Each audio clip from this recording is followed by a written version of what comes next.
Hi, we're in our children's wing now, and we have several temporary exhibits in here that we rotate throughout the year. We also have a couple of interactive things for kids to do, like our toy train table. But we have two permanent exhibits, and we're going to take a look at one of those right now.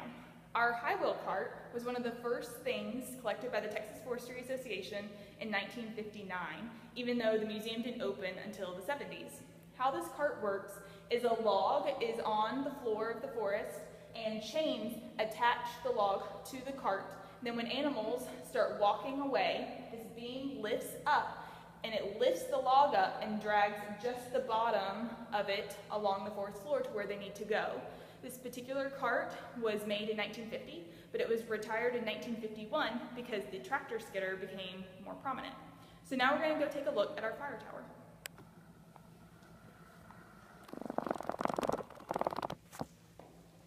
So this fire tower was used to locate fires between the 1930s and the 1970s. Someone's whole job was to go up into the tower and watch for smoke and fire. This tower was probably about 100 feet tall, and then they would put them on prominent hills in the forest so they stood way above the trees. And then when the person saw smoke or fire, they would radio into headquarters, and headquarters would take that information from that tower along with other towers' information to know exactly where the fire was so they could send the firefighters straight to it. This was probably a pretty boring job because they didn't have smartphones or music to listen to keep them occupied, but it was also an important job to catch the smoke and fire when it first started before it spread too much.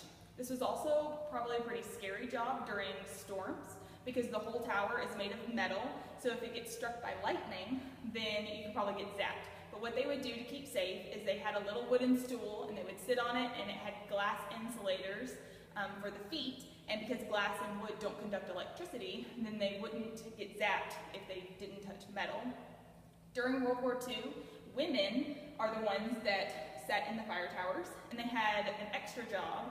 They also kept an eye out for enemy aircraft, which is pretty cool. Today, we use airplanes and satellites to keep watch over all of the forests, so we don't use fire towers anymore, but we do get to keep them in our museum.